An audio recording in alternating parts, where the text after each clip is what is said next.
Dear students, आज के इस लेक्चर में हम 12वीं क्लास की गणित की तीसरे अध्याय की प्रश्नावली नंबर 3.3 के सवाल नंबर 7 से सवाल नंबर 12 तक हल करेंगे। तो हमारे पास 7वां सवाल है, सिद्ध कीजिए कि आव्यूह ए बराबर ये 3 गुणा 3 का कोई आव्यूह दिया हुआ है, दिखाना है कि ये सममित आव्यूह है। तो सबसे पहले तो हमें ये पता होना चाहिए कि सममित आव्यूह कौन सा होता है। जैसे ए दिया हुआ है और इसका डैश ज्ञात करें तो वो अगर इसके खुद के बराबर आ गया तो इसका मतलब ये आव्यूह जो है वो सममित है। यानी ए का परिवर्त करो, अगर वो ए के बराबर आए तो सममित है, नहीं तो सममित नहीं है। तो यहाँ पे हम ए का परावर्त ज्ञात करते हैं। ये -1 ए 1 -1 5 ये रो है, इसको कॉलम में बदलते हैं। 1 -1 5 इस दूसरी रो को कॉलम में बदलें, -1 2 1 तीसरी रो को कॉलम में बदलें 5 1 3। अब देखें कि क्या ए और ए डैश बराबर है। बिल्कुल बराबर है, हर एक अवयव इनका बराबर है। यहाँ ए डैश बराबर ए है, अतः ए एक सममित आव्यूह है। तो सममित प्रूव करने के लिए हमें क्या करना पड़ेगा कि ए डैश ज्ञात करें, वो अगर ए के बराबर है तो ये सममित है। तो इस तरह से 7वें सवाल का पहला भाग कंप्लीट होता है। आगे 7वें सवाल का दूसरा भाग है, सिद्ध कीजिए कि आव्यूह ए बराबर 0 -1 1 1 0 -1 -1 1 0 एक विषम सममित आव्यूह है। तो विषम सममित आव्यूह के लिए भी हमें ए डैश ज्ञात करना पड़ेगा। अगर ए डैश हमारा -a के बराबर आ गया तो ये विषम सममित आव्यूह है। तो ए डैश ज्ञात करते हैं। ए डैश आया, जो ये रो है कॉलम में बदल जाएगी, कॉलम है वो रो में बदल जाएंगे।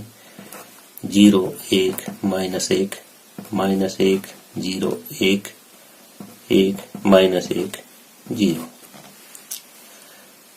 अब हम ये डिसाइड नहीं कर पा रहे कि ये क्या है। अब माइनस इसमें कॉमन लेके देखते हैं। 0 1 जो माइनस की है वो प्लस की बन जाएगी, प्लस है वो माइनस की बन जाएंगी। तो यहाँ माइनस हो जाएगा 0 1 और माइनस वाला प्लस का बन गया, ये माइनस ये 0। अब देखो ये बिल्कुल अंदर जो है वो वैल्यूज ए वाली आ गई। तो इसको हम क्या लिख सकते हैं, माइनस का निशान और आव्यूह ए। यानी यहाँ पे ए डैश बराबर -a आ गया। अतः दिया गया आव्यूह एक विषम सममित आव्यूह है। अतः ए एक विषम सममित आव्यूह है। तो इस तरह से हमारा 7वें सवाल का दूसरा भाग कंप्लीट होता है। आगे हमारे पास 8वां सवाल है, आव्यूह ए बराबर 1 5 6 7 ये आव्यूह दिया हुआ है 2 गुणा 2 का के लिए सत्यापित कीजिए कि पहला भाग a प्लस a डैश एक सममित आव्यूह है। दूसरा भाग कहता है कि a माइनस a डैश एक विषम सममित आव्यूह है। ये हमें सिद्ध करना है। तो पहले तो हमें a प्लस a डैश ज्ञात करना है और उसके बाद इसको दिखाना है कि सममित है। तो हम मान लेते हैं कि b बराबर a प्लस a डैश है। तो b का मान ज्ञात करें। a 1 6 5 7 और a डैश क्या हो जाएगा, जो रो है वो कॉलम में बदल जाएगी, कॉलम है वो रो में बदल जाएगी। अब इनका जोड़ ज्ञात करें। 1 और 1 2 5 और 6 11 6 5 11 7 और 7 14। अब ये देखना है कि ये सममित है या नहीं है। तो सममित के लिए हम पहले b डैश ज्ञात करेंगे। अगर b और b डैश बराबर हो गए तो इसका मतलब a प्लस a डैश सममित है। बी डैश ज्ञात करें। बी डैश क्या आया 2 11, यानी जो ये कॉलम था इसको रो में बदल दिया 11 14। यहाँ पर बी डैश बराबर बी है, तो अतः बी एक सममित आव्यूह है। बी किसको माना था हमने ए प्लस ए डैश को, तो इसलिए ए प्लस ए डैश एक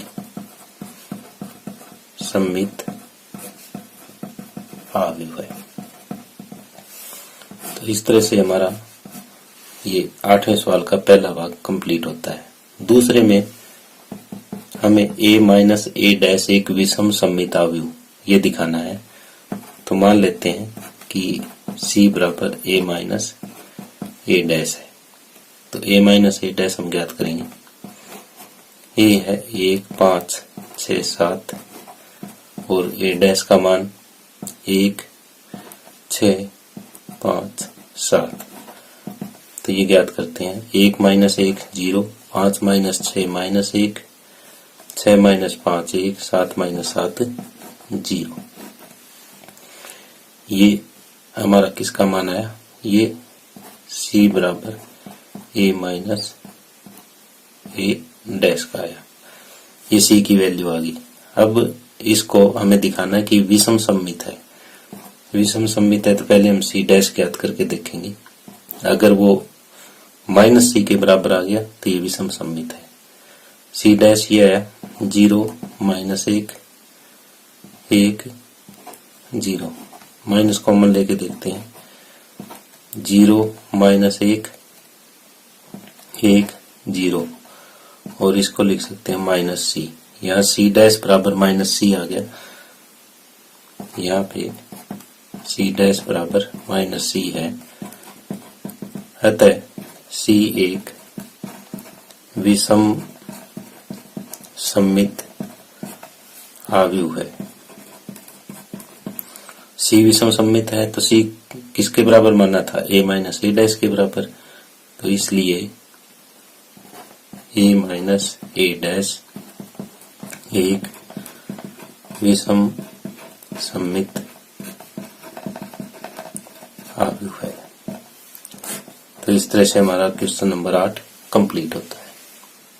आगे 9वां सवाल है, यदि हमें एक आव्यूह a दिया हुआ है 3 गुणा 3 का, तो सीधी ये करना है कि 1/2 a प्लस ए डैश और 1/2 a माइनस ए डैश, इनके बस मान ज्ञात करने हैं।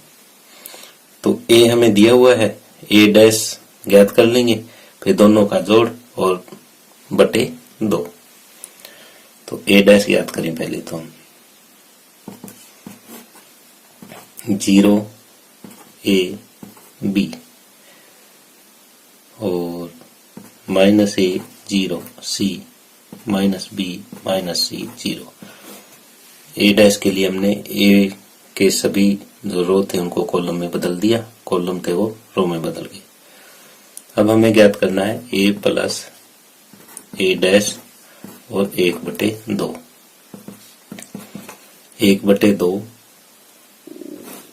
पहले a का मान लिख लेंगे 0 a b minus a 0 c minus b minus c 0, plus में a डैश का मान 0 a b minus a 0 c minus b minus c 0। तो ये हो गया हमारे पास 1/2।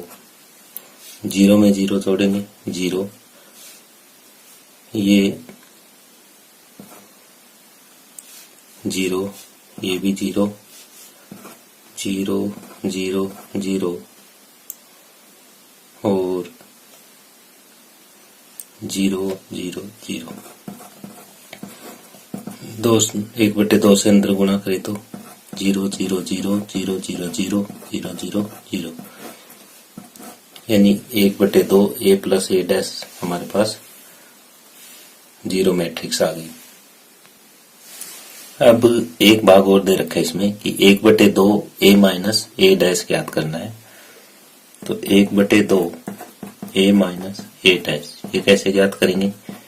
1/2 यहाँ a की value 0 a b minus a 0 c minus b minus c 0 minus a dash की value 0 a b minus a 0 c minus b minus c 0। तो ये हो जाएगा 1/2, इसमें से 1 घटाएंगे, 0 में से 0 जाएगा 0 और 2a 2b minus 2a 0 2c minus 2b minus 2c और 0। अब 2 की हम अंदर 1/2 की गुणा करते हैं, 0 a b minus a 0 c minus b minus c 0। तो ये हमारे पास 1/2 a माइनस a डैश की वैल्यू आ गई। तो इस तरह से 9वां सवाल हमारा कंप्लीट होता है। आगे 10वां सवाल है, निम्नलिखित आव्यूहों को एक सममित तथा एक विषम सममित आव्यूह के योगफल के रूप में व्यक्त कीजिए। हमें एक आव्यूह दिया हुआ है और इसको 2 आव्यूह के योगफल के रूप में लिखना है और वो दोनों ऐसे होने चाहिए कि एक तो उनमें से सममित हो और दूसरा विषम सममित हो। तो ये इस तरीके से करना है, इसको हम a के बराबर मान लेते हैं। हम यहाँ पे देखते हैं कि a को हम ये लिख सकते हैं 1/2a प्लस 1/2a।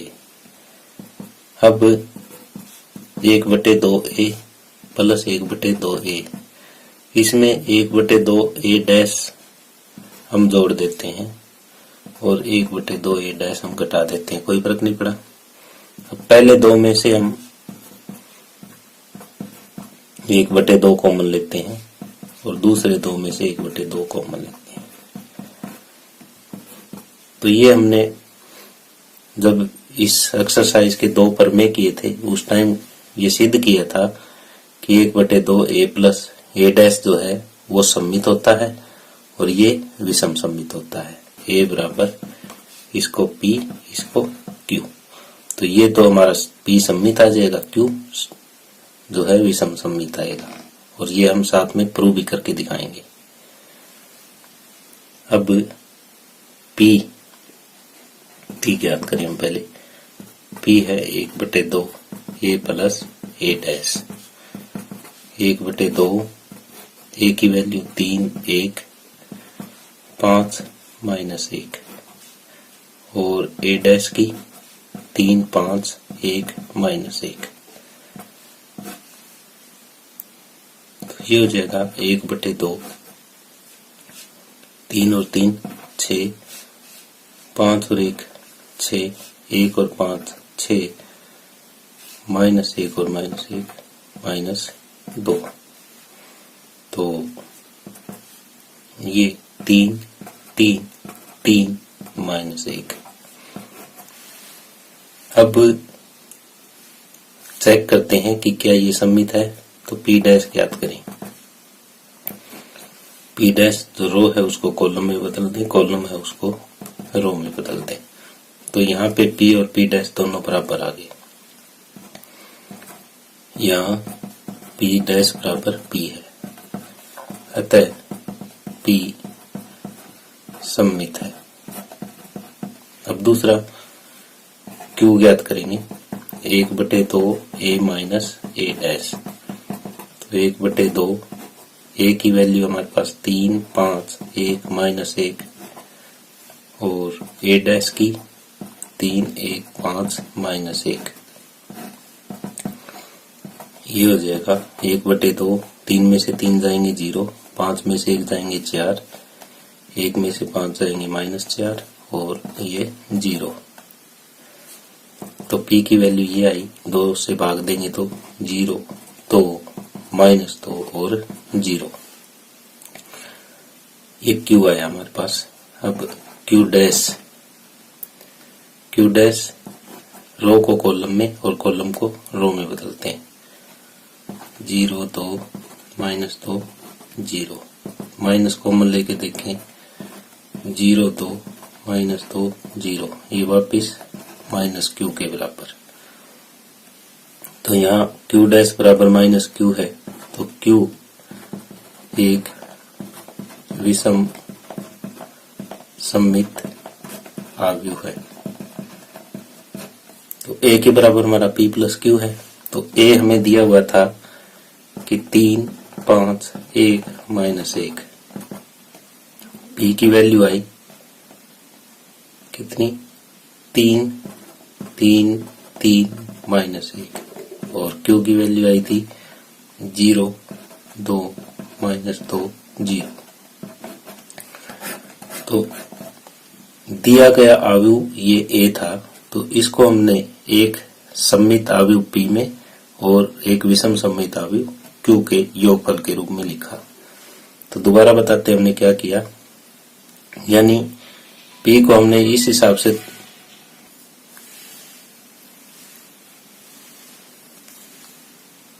आगे 10वें का दूसरा भाग है। A के बराबर हमें 3 गुणा 3 का आव्यूह दिया हुआ है, इसको एक सममित तथा एक विषम सममित आव्यूह के योग के रूप में लिखना है।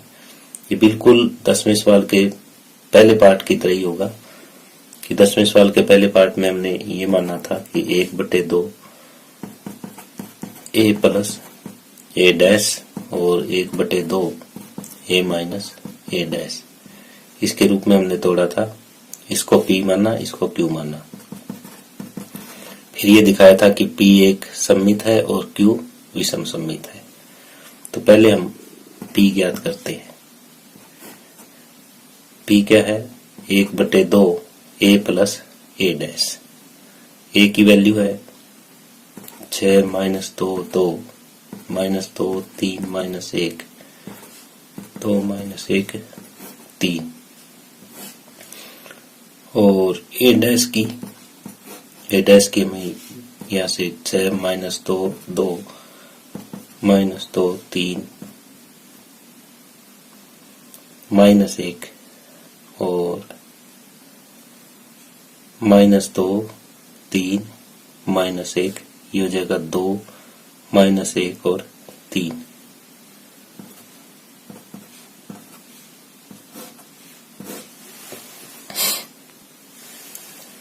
ये आ जाएगा 1/2 6 और 6 12 -4 4 -4 6 -2 4 -2 और 6। अब p बराबर हमारे पास ये आ गया कि 6 -2 2 -2 3 -1 2 -1 3। अब p डैश चेक करते हैं क्या है। p डैश जो रो है उसको कॉलम में बदल देंगे, कॉलम को रो में बदल देंगे। तो 6 -2 2 -2 3 -1 2 -1 और 3। यहाँ पे हम देख रहे हैं कि p बराबर p डैश है, p बराबर p डैश है, अतः p एक सममित आव्यूह है। अब हम दूसरा पार्ट लेते हैं इसका q बराबर है 1/2 a माइनस a डैश। तो 1/2 a की वैल्यू है 6 -2 2 -2 3 -1 2 -1 और 3। माइनस में a डैश लिखते हैं, a डैश भी ये सेम टू सेम, क्योंकि जो रो को कॉलम में बदल देंगे और कॉलम को रो में। 2 3 -1 2 -1 और 3। तो q आ जाएगा, ये 6 में से 6 गए 0, 2 में से 2 0, सारे 0 0 0 आ जाएंगे। ये हमारे पास जीरो मैट्रिक्स आ गई। अब क्यू डैश करते हैं, क्यू डैश भी यही आ जाएगा।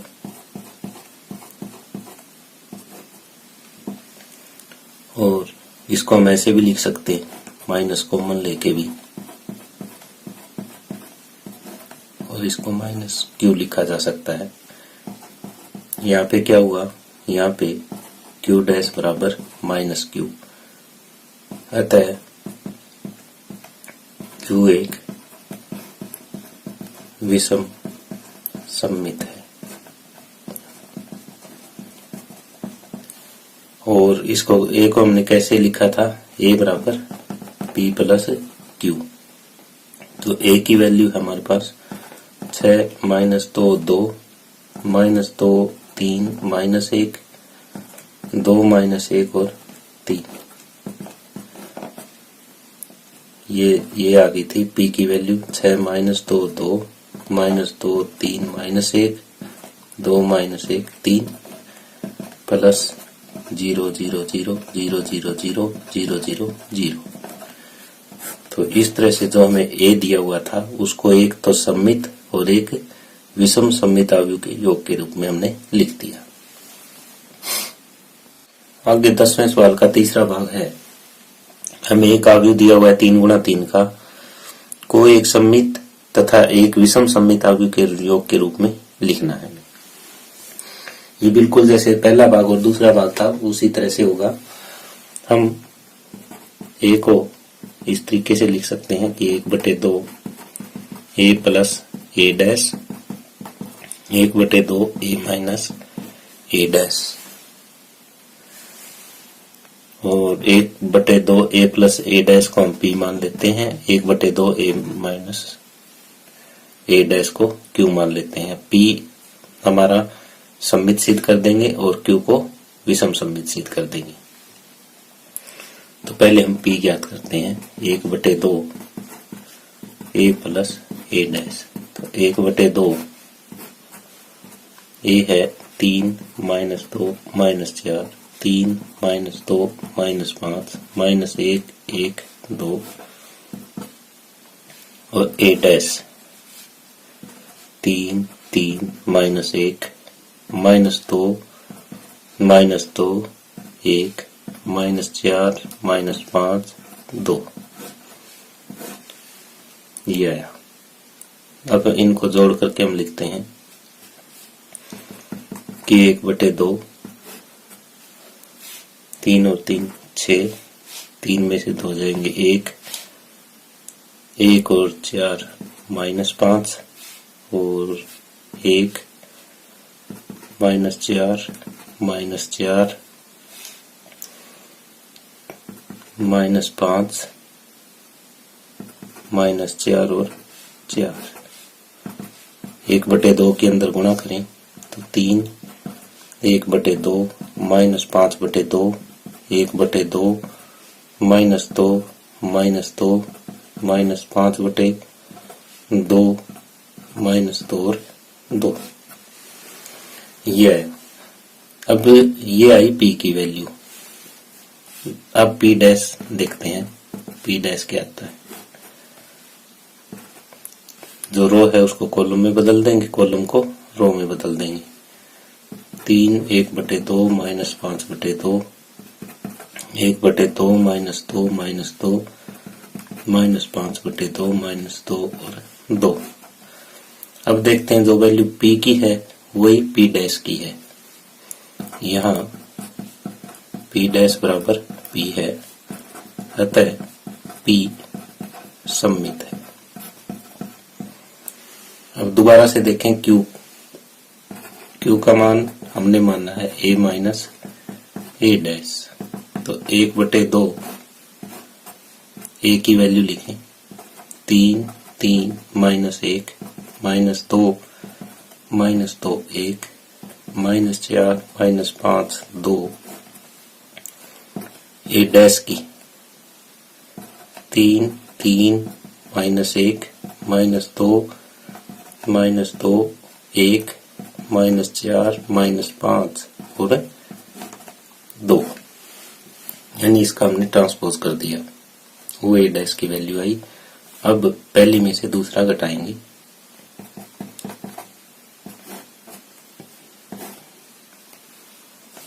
तीन में से तीन जाएंगे, 0, 3 और 2 5,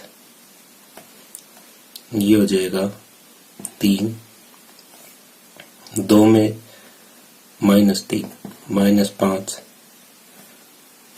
0, 1 + 5 6, और ये हो जाएगा यहाँ पे 4 और 1, 5 विद नेगेटिव साइन, -4 + 1 -3 हो जाएगा, -5 -1 -6 हो जाएगा, यहाँ पे 0 हो जाएगा। ये 1/2 के अंदर गुणा करें हम तो ये होगा 0, 5/2 3/2 -5/2 0, 6 का आधा 3, -3/2 -3 और 0, ये आई क्यू की वैल्यू। अब क्यू डैश हम ज्ञात करते हैं। क्यू डैश क्या आ जाएगा, 0, 5/2 और 3/2। अब यहाँ पे -5/2 0 और 3 -3/2 -3 और 0। रो को कॉलम में बदल दिया, कॉलम को रो में बदल दिया। अब यहाँ पे हम देखते हैं कि क्यू डैश जो है -q के बराबर है। क्यू डैश जो है, क्योंकि माइनस कॉमन लेते ही वापस q बन जाएगा ये, तो अतः q एक विषम सममित आव्यूह है। तो हमने ये माना था कि a बराबर p + q, p को हमने सममित सिद्ध कर दिया और q को विषम सममित सिद्ध कर दिया। तो a का मान ये था 3 3 -1 -2 -2 1 -4 -5 2। इसको हमने तोड़ा, p क्या आया, p ये आया था कि 3 1/2 -5/2 1/2 -2 -2 -5/2, ये p आया था। और q आया था हमारे पास 0 5/2 3/2 -5/2 0 3 -3/2 -3 और 0, जिसमें जो ये p का मान आया था हमने p को सममित दिखाया था और q को विषम सममित दिखाया था। तो अतः इस दिए हुए आव्यूह को हमने एक सममित और एक विषम सममित आव्यूह में तोड़ दिया, यानी इनके योग के रूप में लिख दिया। आगे 10वें का चौथा भाग है। a बराबर, हमें एक 2 × 2 का आव्यूह दिया हुआ है, इसको एक सममित तथा एक विषम सममित आव्यूह के योग के रूप में लिखना है। जैसे पहले वाले 3 भाग किए, इसी तरह से चौथा भाग करेंगे कि a को हम 1/2 a + a dash + 1/2 a - a dash ये लिखेंगे। पहला भाग p मान लेंगे और दूसरे भाग को q मान लेंगे। p को हम सममित दिखाएंगे, q को विषम सममित दिखाएंगे। तो पहले p का मान ज्ञात करते हैं। p का मान 1/2 a + a डैश, यानी 1/2, पहले a का मान 1 5 -1 2, फिर a डैश 1 5 -1 2। इन दोनों को जोड़ेंगे तो 1 + 1 2, 5 में से 1 जाएंगे 4, -1 + 5 प्लस का 4, 2 और 2 4 ये है। अब इसको 2 से भाग दे लेते हैं तो ये 1 2 2 2 आ जाएगा। ये p की वैल्यू आई। अब p डैश का मान हम ज्ञात करेंगे तो ये रो को कॉलम में बदला जाएगा और कॉलम को रो में बदला जाएगा। और यहाँ पे P और P डैश दोनों समान आ गए। यहाँ पर P डैश बराबर P है, अतः P सममित है। अब Q लेके चलते हैं। Q 1/2 A minus A dash, यानी 1/2 A का मान 1 माइनस 1 5 2 और A डैश 1 माइनस 1 5 2। ये अब इसको हल करते हैं। 1 में से 1 जाएगा 0, 5 और 1 6, माइनस 1 माइनस 5 माइनस 6, 2 में से 2 जाएंगे 0। तो Q की वैल्यू ये आई, 2 से अंदर भाग दो 0 3 माइनस 3 0। अब हम Q डैश निकालना चाहते हैं। Q डैश 0 3 माइनस 3 0, ये आ जाएगा। यहाँ माइनस अगर कॉमन लेते हैं हम तो 0 3 माइनस 3 0, यानी माइनस Q के बराबर आया। यहाँ पे Q डैश है वो माइनस Q के बराबर, अतः Q एक विषम सममित आव्यूह है।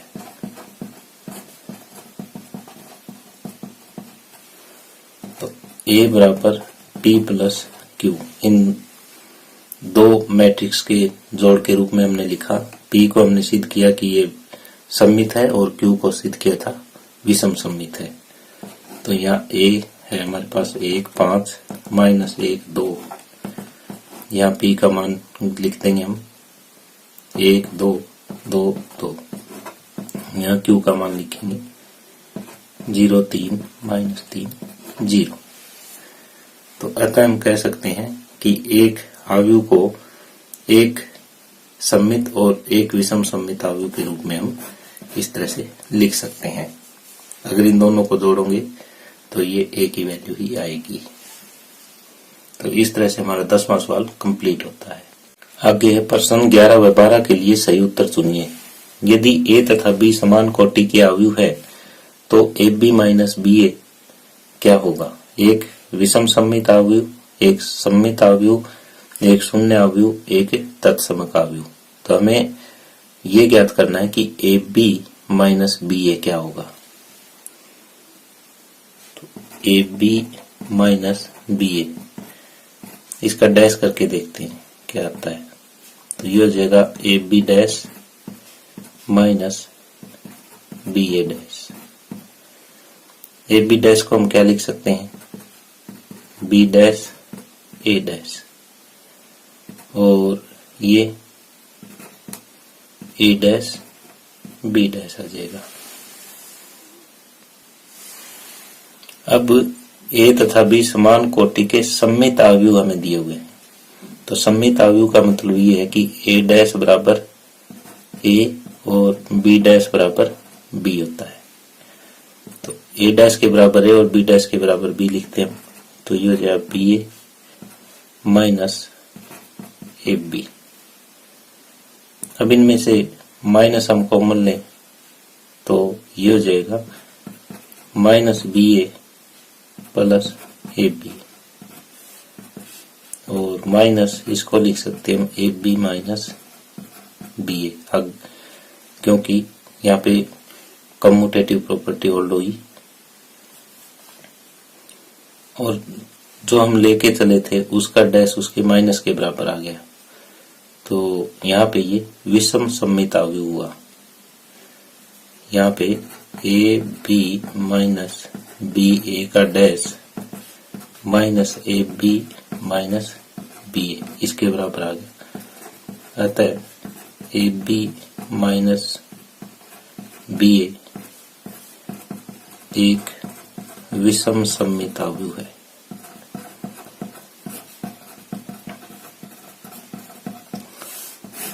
विषम सममित आव्यूह है तो इसका मतलब पहला भाग जो है वो हमारा उत्तर होगा।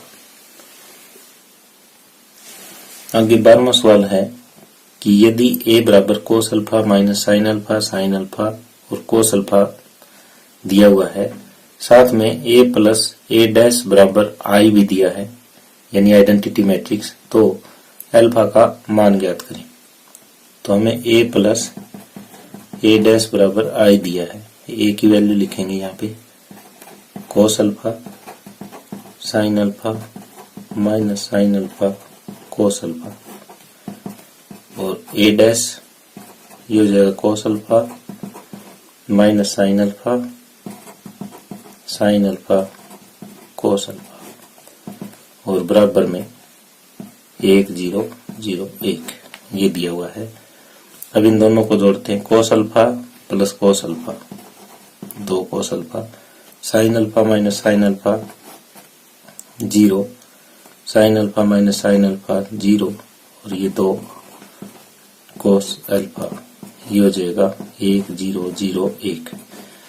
अब ये दो अवयव समान है तो उनके संगत अवयव भी समान होंगे, यानी 2 cos अल्फा बराबर 1 होगा, cos अल्फा बराबर 1/2, और अल्फा इसमें 1/2 किसका मान होता है cos अल्फा में, ये होता है π/3 का। तो अल्फा का मान हमारे पास π/3 आया, जो कि ऑप्शन नंबर बी में है। तो अतः उत्तर हमारा बी भाग आएगा। इस तरह से ये सवाल नंबर 12 कंप्लीट होता है, और इस सवाल के साथ ही ये प्रश्नावली 3.3 भी कंप्लीट होती है।